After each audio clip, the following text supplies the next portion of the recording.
blue helmet colour, with Patrick Dudek going for white. That's no surprise, he's done well off that gate so far. So Leon Madsen takes the inside gate, and that leaves Piotr Pawlicki with yellow. Those are the picks for the race-off, which is not a scoring race in terms of the series, but it is obviously a crucial race in terms of the top, which I'm sure he'll be happy with, because he's won there twice tonight.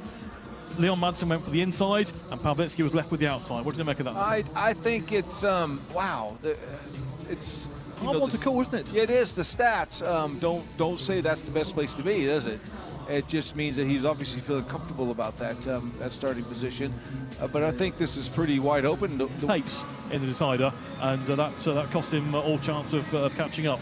Outside here, plan B for Pawlicki?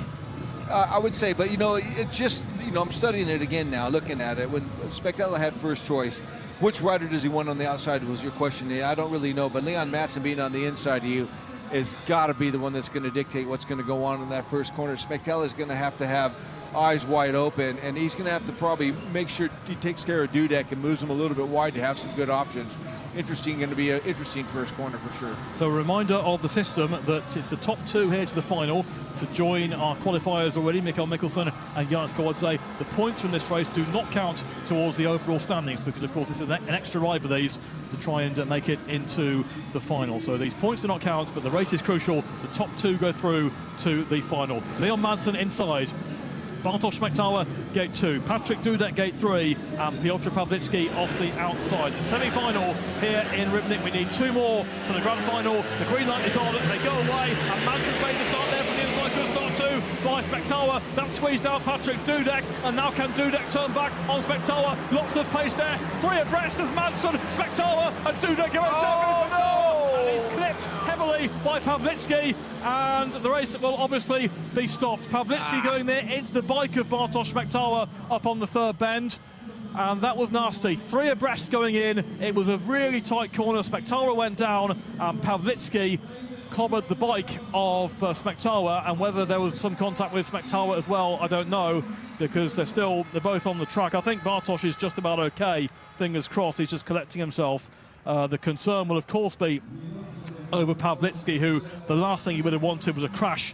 Madsen there just exchanging with Bartosz Specktaler. Talk us through it, Sam. Well, I would say that they just bunched up, and there was like no more room, and they had to make a decision. And when they bunched up coming into this corner right now, nobody wants to give. Kawadze just lifts that little bit, and it tightens it up right there. And when Specktaler went down right there, there was just no room from Pawlicki to go. So Specktaler now is trying to find a position between both these guys. Janis just lifted that a little bit, squeezed him up, and Specktaler just lost the back wheel right there. Very rare to see him do that, actually. Yeah, well, I just think that you're so focused on the room that you got, right? And that you're not, your instinct is to feel the ground. But as he gets in there, he doesn't. He's weighing up both inside and outside, and he's lost the feel of the bike coming in, and it just came around on him. And he went down. Unfortunately for him, he went down. Well, you can see him walking away, but the ambulance are on the track for and is he walking? Well, obviously Bartosz Specktaler is the man who is disqualified, and there you can see the very good news. I was just looking out of the window actually to our left-hand side, and there he is, and the crowd just giving him a round of applause, because that's good to see that Pawlicki is able to walk away and raise a smile about it as well. Yeah. So he's walking away from it, and he'll be able to go in the rerun. Very good, very good. Now he's probably hoping that his bike's okay. He'll be out the start line, of course, within the time. 25 seconds to go as he gets the push off into gate number 4. And straight into line he comes. There you see across the grid order for the restart of the semi-final. Leon Madsen in red off the inside. No Bartosz Specktaler in blue excluded. Patrick Dudek in white, and Piotr Pawlicki goes in yellow. 2 from 3 now for the final in Rybnik. Start marshal moves away, green light comes on, and away they go with the semi-final. 4 start by Pawlicki, good start by Dudek, gets above Leon Madsen, turning back is Pawlicki, picked up speed there, Madsen covered him off, and Madsen maintains second place for now. It's Dudek then from Madsen, Pawlicki going wide round turns 3 and 4, and can he get some pace there as Madsen tries to find pace down the inside of Dudek, who taps him off there into lap 2. Dudek from Madsen, Pawlicki in third place. Yeah, Madsen's just got that little extra speed, doesn't he? He's just sneaking up the inside now. He's trying that outside line. Dudek made another blistering start to get himself in position, but Madsen has now got the momentum now to go all the way around Dudek in this corner. He's going to have the room. He cuts the bike back and makes easy of it. That is textbook stuff there from Leon Madsen. Dudek knew he was there. Dudek knew the speed of Madsen around the outside. Madsen is sending out a real message here. Dudek's going back for the outside though, covered off by Leon Madsen. They start the last lap, they're scuffing away here.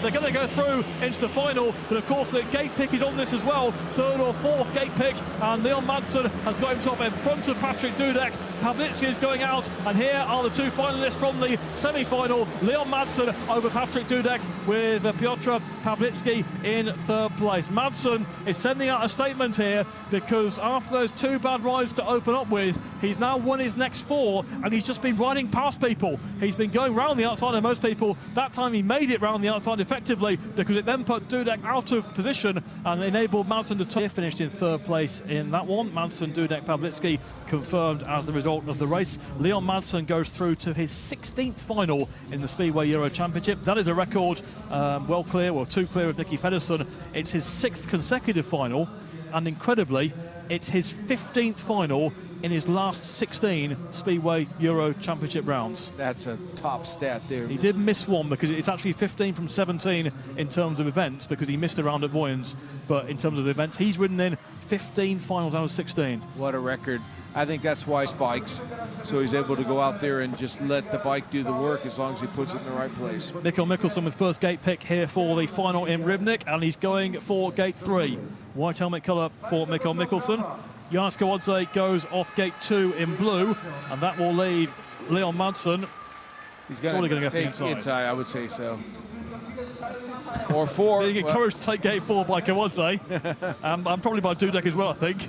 Look at them. But it's got to be the inside, surely, for Leon Madsen. And that will leave Duzas off the outside, recently turned 30 years of age, but having a bit of renaissance, Patrick Dudek, former world number 2, had a couple of lean years with injuries, but just signs this year. Grand Prix win in difficult conditions in Tetero and the final last week, and big extra Liga scores. Dudek going well, but he'll have to go well here from the outside. Yeah, he's making some really good starts. I mean, twice he's come off that gate number 3 and really showed that his force out of the start against the riders he was in that time were pretty fierce. So maybe he's feeling confident that he can make a good start. But all 3 of those guys inside of him are just as equal. So that's the lineup for the final. Madsen, Kawadze, Nicholson, Dudek. Let's go down to the pits. Michael, Mickelson, they've all had their bad events, but still come out with prizes at the end. Yeah, they're all carrying injuries at various points of the season. It's a tough sport, tough schedule, and Pawlicki will hope to be a bit stronger physically in a month or so's time in Güstrow. But here we go with the grand final, and certainly 4 big name riders at the start line for this grand final of the first round of 2022. There is Patrick Dudek in the yellow helmet colour. He had the last choice, if you like, of gates, and he was left with the outside. There is the defending champion, 2-time Speedway Euro champion Mickelson in white. It'll be Janis Kawadze back in the series, and a great start to the campaign for him. He goes in blue, and the former champion, the man who wins finals for fun, Leon Madsen in red. And they've not touched the racetrack whatsoever, so there is no excuse for the riders on their setups right now. They've been running them at the end of this round. They're ready to go. They're lining it up. Highly contested grand final, the first one we have of the 2020 season. And I'd like to say Leon Madsen's got a good chance on the inside, but all 3 of the riders won it. Here we go with the final then. Ian Rybnik, away they go. It's a good start by Kawadze in blue. Madsen tries to bundle his way through and does. Madsen's got the advantage here. Now can they catch him? Dudek goes charging down the inside. Nicholson goes second with Kawadze in third. Dudek trying the inside run around turns 3 and 4. Kawadze scraping it wide to try and get round Nicholson. Madsen clearing off out front. It's tight for second as Kawadze goes second over and Nicholson, with Dudek trying to follow him through, with Dudek going through on the inside now of Nicholson into bend 3. He gets down the inside and Leon Madsen out in front. Wow, they're swapping minor places right now, because Leon Madsen was brutal in that first corner to get himself out in front and going for it. But look at Kawadze Kawadzes going after Madsen now, going for the outside run off bend 2. A lap and a half to go here. It's Madsen from Kawadze. It's Dudek in third. It's Nicholson at the back of Kawadze, giving it everything here. Leon Madsen's got the advantage. 1 lap to go. Kawadze goes inside now on turns 1 and 2. Madsen swings out wide. Half a lap to go now. Madsen over Kawadze with Dudek in third. Nicholson out the back, and Leon Madsen scored just 1 point for his first 2 rides, but he's kept on winning since then. Madsen wins in Rybnik once more. Madsen wins it over Kawadze. Dudek in third, and a disappointing Mickelson out the back. That is how to turn a meeting round. Leon Madsen has done it superbly. Madsen wins the final. Second place, Janis Kawadze, and third, Patrick Dudek.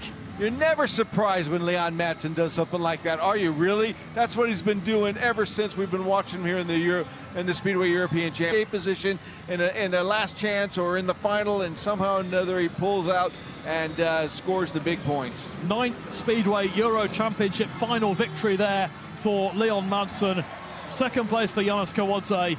Dudek on the podium, but the celebrations with Madsen. Mickelson is also taking the applause of the crowd. They're all coming round. Madsen won here in 2020. He won here in 2021. And as you see here, he wins in 2022 despite scoring 1 point for his first 2 rides. Fair play. He was recognized in the beginning of his first race that he was wondering what was going on. His mechanics also. So we're well set for the series. Yeah, well done, Leon Madsen, to come back and recover from that first 2 outings and go out there and show that he's comfortably got things working for him. But he's never won in Gustro, so we'll see if that happens in a month or so's time. But Nick, there you see some of the scorers with the classification of Leon Madsen, the winner of the meeting, 13 points. Janis Kawadze actually scored 14, so he has the joint lead of the series along with Mickelson. Patrick Dudek third on the night, scoring 12 points, and then decent points from the likes of Pawlicki, who's riding with an injury. Smektara had that crash in the semi-final. Burnson, who didn't even make it to the semi-final, but still picked up 10, finds himself only 4 points off the pace. And Berger, of another of the newcomers to really impress this evening and score 9 points. So, yeah, well set for 3 good rounds to come. And we certainly had a good one here in Rybnik. We sure did, and Mother Nature played his part. If we would say they've made a nice racetrack, they didn't have to put any water down at the end of it all to keep the dust down, which I think made fair racing for the riders that got to the.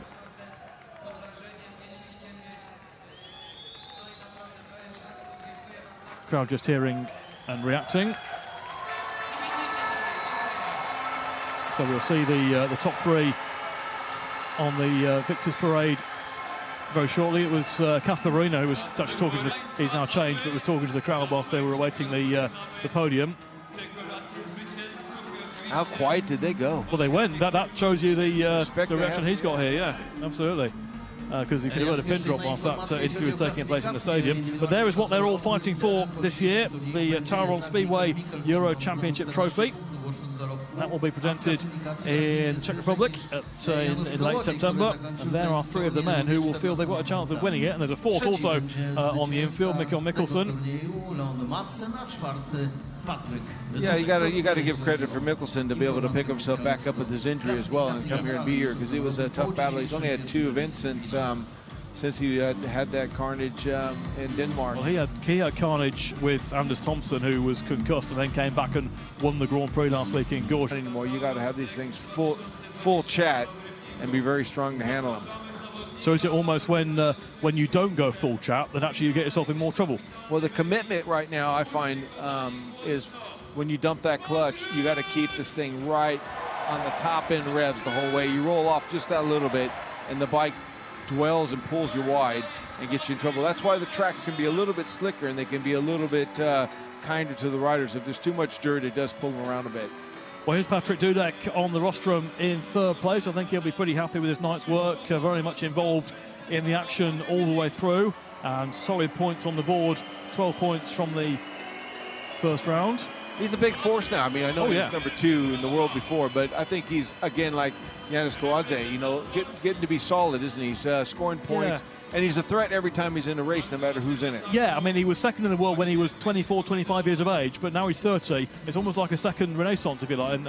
That's it. Why? I don't know, but I think you're at your prime when you're in your late 20s, early 30s. I think that anyway, because you kind of been through enough experience to avoid things, and also smart enough to know what you want to feel underneath you. Onto the podium comes Janis Kawadze, and you talk about experience and riders having a golden spell, if you like, in their older years, and that's certainly the case as far as Kawadze is concerned. Second place in his first Speedway Euro Championship meeting for over 5 years, and was certainly giving it some in the final as well to try and catch Leon Madsen. Exactly, I was going to note the same exact thing. He was really throwing it out there in the dirt when he could have settled for second place, but I think he wanted more. Well, he gets second place, and he gets a share of the overall series lead along with Mickelson. I suspect that's why Mickelson is actually out on the centre green, because he will officially hold the leader's race jacket after the first round. But the first round meeting winner is the man who has made a habit of winning his meetings for the last 4 or 5 years. He won here in Rybnik at the last round in 2021, and he's won the first round of 2022 at the same venue. Leon Madsen on top of the podium after a quite amazing turnaround, really. Talked about the mechanical matters and the fact that he rode the same bike that he scored heavily last night in the Extraliga. Didn't work out from here, but I suppose credit in one way, you make that change. You know when to change. Yeah, and he was, I think he was a little bit mean to himself because he didn't make the change of race earlier, but he still recovered well to come out there and sit on that top step. He did so just in time, because if he'd given it one more race, then it may have been different.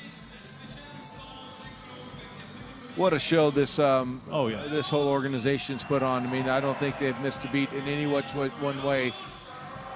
Getting everybody here and putting on this tremendous beginning of a championship. Yeah, it's been a superbly run meeting and good racing, and we're about to have the Danish national anthem.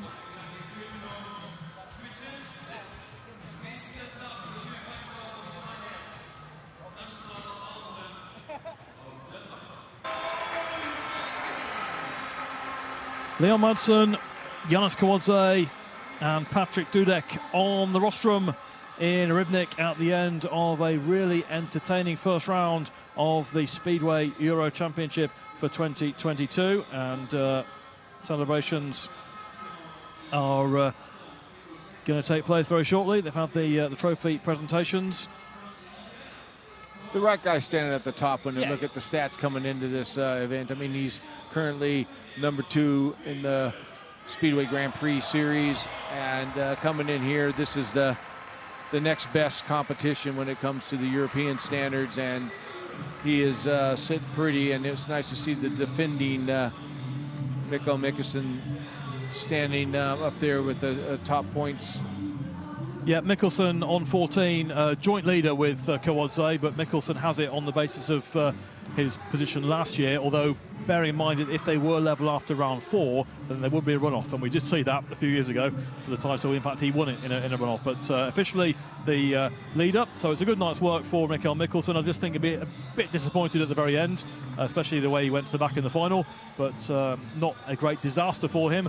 Just he knows the speed that Madsen can generate, as we saw. So the champagne celebrations for the top 3 here. It's Leon Madsen, the winner of the first round in Rybnik, Kawadze and Dudek with him on the podium.